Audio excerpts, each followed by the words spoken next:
I will immodestly confess to being quite the skilled card player. There are exceptionally few card games which I do not know, and a great deal of those I'm practically a master at. What makes card games so fascinating is that every game of the thousands of games you can play with cards simply involves three key factors. The first key is, of course, luck.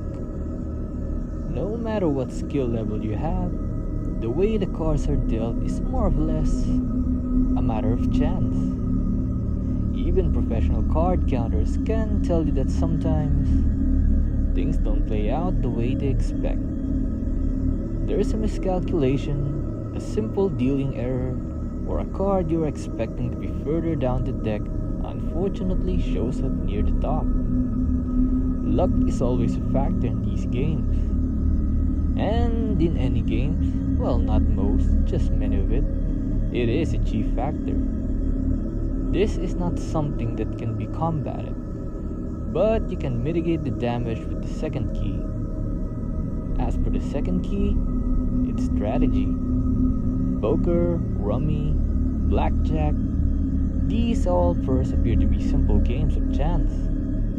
But when you play it long enough, you develop your own style. Are you aggressive, accepting losses in order to get the big payout in the end? Are you conservative, not turning stable footing for an uncertain and potentially pricey risk? Each game calls for different strategies, and this is often dictated by your opponent. And the final key, your ability to bluff.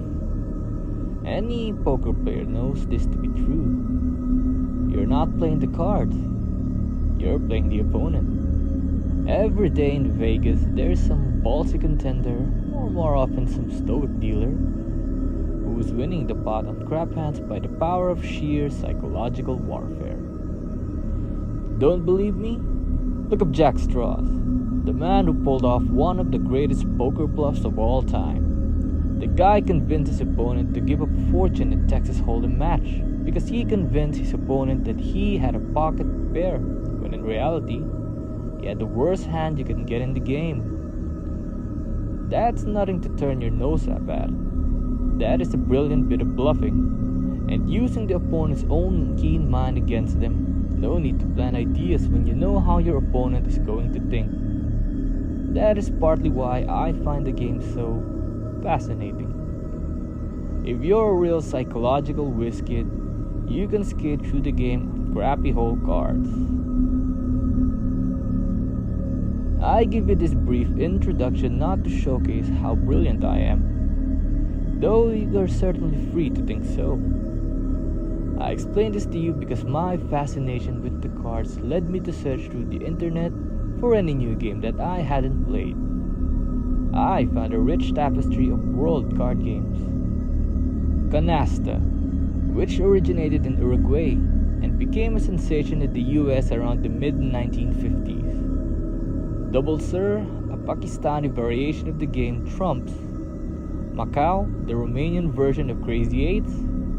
There is no limit to what a properly equipped deck of cards can do.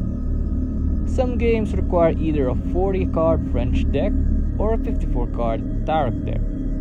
Some games even use the custom Pinocchio decks. But those aside, your standard 52-card deck can be used for a lot of fun. And then there's another game you can play. I stumbled across this one completely by chance. I won't tell you where I discovered it. You'll just have to take my word. Suffice to say, through a bit of digging, I found a card game that you can play with a spirit. The game doesn't really have a name, though it was affectionately referred to as the wager game. Because you have to understand the circumstances around what I intend to tell you. I am going to provide details of how the game is played. I strongly urge you not to play this game. Remember the three keys I mentioned at the beginning of this story? Well, the wager game is the absolute pinnacle of these properties. To start, you need a standard deck of cards. That's a 52 card deck. be damn sure you remove the jokers before you start playing. If it were me, though it doesn't explicitly state this anywhere in the ritual, I would make sure the jokers, as well as any other decks of cards you might have, are far away where you intend to play. I can't say for certain, but I suspect they like to cheat. You can play on any surface, but a table is preferred. You want to make sure that the area is clear of obstructions and that you can deal the cards efficiently without them sliding all over the place. You don't want any food or drink present. This isn't a damn party. Having these present is usually seen as an insult, and I'm not certain what exactly would happen. The great thing about this ritual, well, if you call it great, is that there isn't really much of a setup. No arcane chanting, no laundry list of supplies. All you need is your deck of cards and your nerd. When you're ready to play, you need to turn out any unnecessary lights. You should be able to see the card faces, of course, but just barely. Candlelight is good, but I'd prefer something that can't be easily overpowered. A flashlight or a cell phone with a full battery usually does the trick. Other than that, you need to be in the dark. Set the deck of cards in front of you. Between you and the spot where he will be playing, I should probably mention that if the spot is in any way obstructed, he won't show up. Don't worry, he won't pop out of the walls and drag it to hell or something, or anything like that. He just won't appear. Make sure your guest can comfortably sit. If you're sitting at a table, leave a chair for him. If you're on the floor, well, not recommended. Make sure there's an equal amount of space for him to sit as you. Use your judgment for the best results. The game is played as follows. You're playing with a spirit. There won't be a flash of light or a spectral whispering to indicate that your guest has arrived. You'll just know when he's there.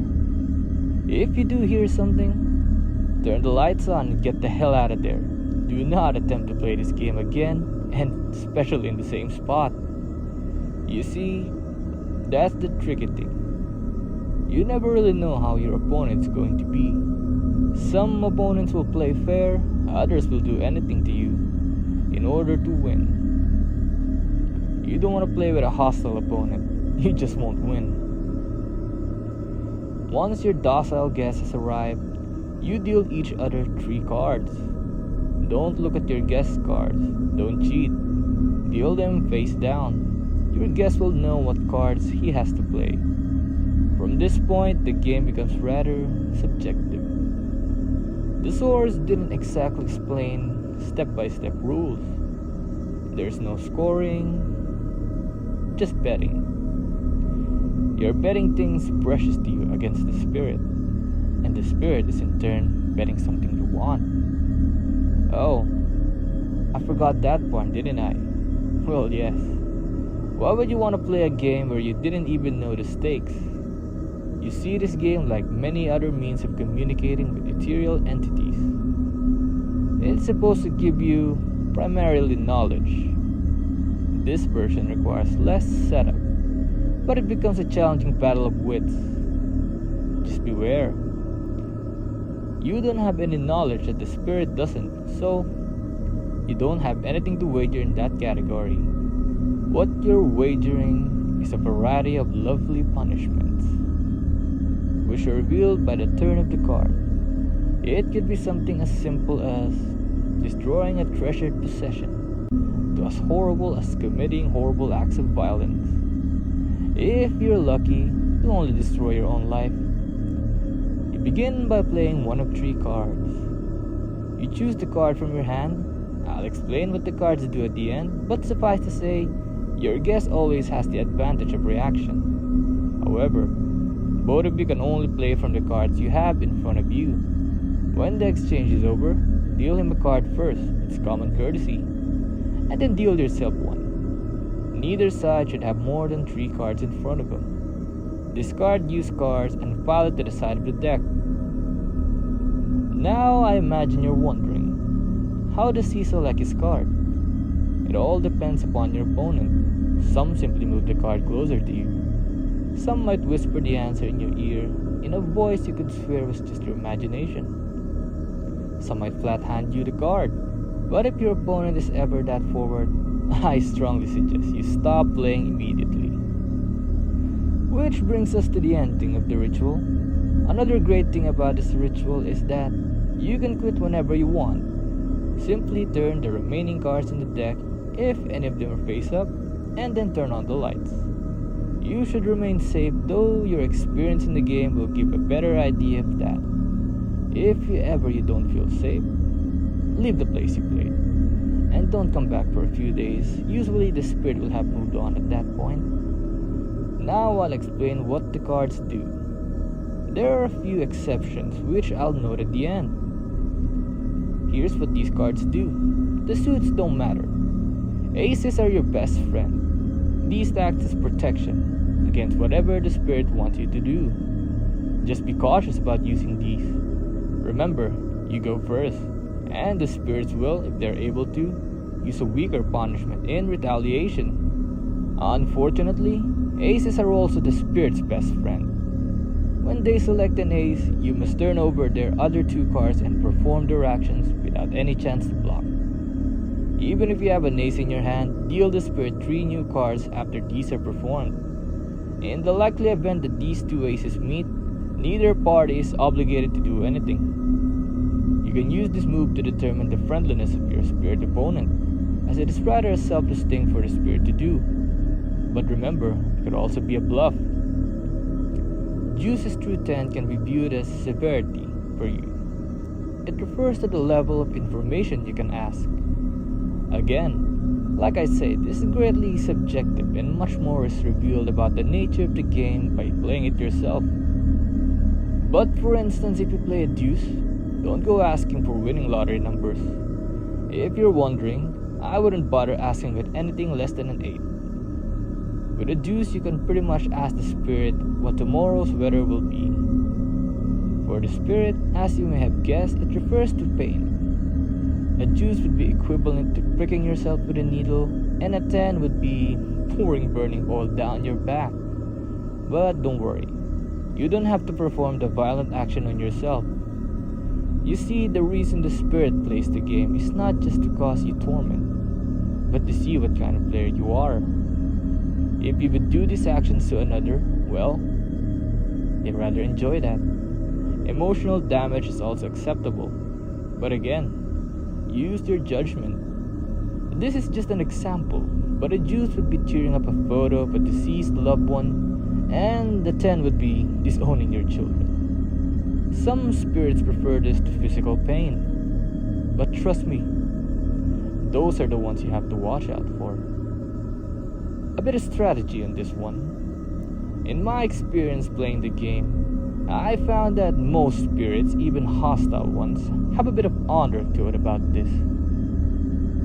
If they're able to, they will usually match you number for number. Occasionally, they're one higher or lower, but essentially try to make it worth your while. Make the answer you want equivalent to the damage you have to cause. If you find that a spirit plays a low number card on a high number card question, maybe you're better off not knowing the answer. A final note before I move on: spirits cannot lie about the answers they give you.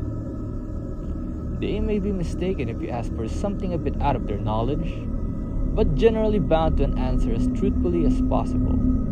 They can bluff the cards, but the answer they give is always truthful. Jacks are prank cards. No, this isn't the fun as it sounds. This is a card where even if you draw it, you lose something. When either you or the spirit plays the card, the spirit plays a prank on you. If the spirit is benign, something might go missing or turn up in an odd place. That's the best you can hope for. If the spirit is malignant, then you're going to get the piss scared out of you. The spirit can take any number of monstrous forms, perform almost any unspeakable acts with the exception of physically harming you. But trust me, that limitation only makes them more hell-bent on getting you. The worst part? They don't have to do it this right away. They can wait for later, even after the ritual is over. And don't even think about trying to use any protective rituals. They won't work. But remember, they can't physically hurt you, so at least there's that. Queens are universally the worst cards that can be played. Honestly, if a queen is dealt, your best bet is to stop playing and leave. And I don't mean go to neighbors or something like that. I mean get the hell as far away as possible. This is, mind you, if the spirit plays the card. If you play the card, the queen acts as a throwaway card. Be glad you drew it and not the spirit. But it does nothing. It essentially gives the spirit a free pass to do whatever they want. You might not think to play it, and that's your right. But hoarding queen cards is also potentially problematic. I'll explain why one of the exceptions, what the queen actually does and when the spirit plays it. It breaks the boundary between you. The spirit now has license to harm you, haunt you, follow you to the ends of the earth. Your best bet is trying to get a head start. But I can't guarantee that will work. Kings are basically free passes, not much to say here. If you play a king card, you can play another card uninterrupted by the spirit, and the spirit can do the same to you if they play it. An ideal strategy for those seeking information is to pair a king with a 10 and play them together. This will guarantee you get whatever burning question answered, and you can simply stop playing. However, I recommend you don't do this on your first move if you're lucky enough. Not letting the spirit play will likely anger them, and again, I'm not certain what could happen. Finally, a few exceptions. First, there's the Two of Clubs. If you play hearts, you can recognize this as the starting card. Playing this is beneficial, especially if you play during the beginning. The response card will not be an action you have to do to yourself, but will be a truthful assessment of your opponent. If they respond with a low number, they are a benign entity. However, if they do respond with a higher card, well, that's unfortunate. When the spirit plays this card, it functions as a normal juice. Next is the Suicide King. This is unpleasant. Not the worst card, arguably, but not pleasant. This card is murder.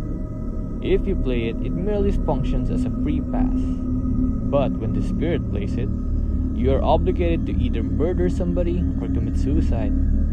Again, the choice is yours. This is a horrible affair, of course, but some spirits, generally benign spirit, will accept the tribute in place of an actual murder. But it will be something painful, horrible beyond anything you might do with an ordinary 10. It will be something that will cripple you for life. And yes, if you opt out of the murder, you must perform this tribute to yourself. Finally, the Queen of Spades, the ultimate chance card. If you play it, turn over all your opponent's cards. If they do have a queen, you simply discard these cards, redeal and move on. If they don't have a queen, then you'd better start running. Don't bother ending the ritual, just run. Because you've given the spirit the power of a queen, and done so willingly. If you're caught by the spirit, again, you can just imagine what will happen to you. Just suffice to say, nobody's going to find you. It's at this point that I should warn you that reneging on something that the spirit has played and then refusing to follow through with the torment or murder that was ordered has this effect. If you lost a wager, cut your losses. If the spirit plays the card, the same effect happens, but the result are opposite. If you aren't hanging to any queens, then praise whatever entity you worship, because you are free from the effects of the queen and can continue playing in safety. If you are, however, hoarding queens because you didn't want to play them and leave yourself exposed, don't bother running. You've already lost everything. The realm in which you will spend the rest of your days is supposed to make hell look hospitable.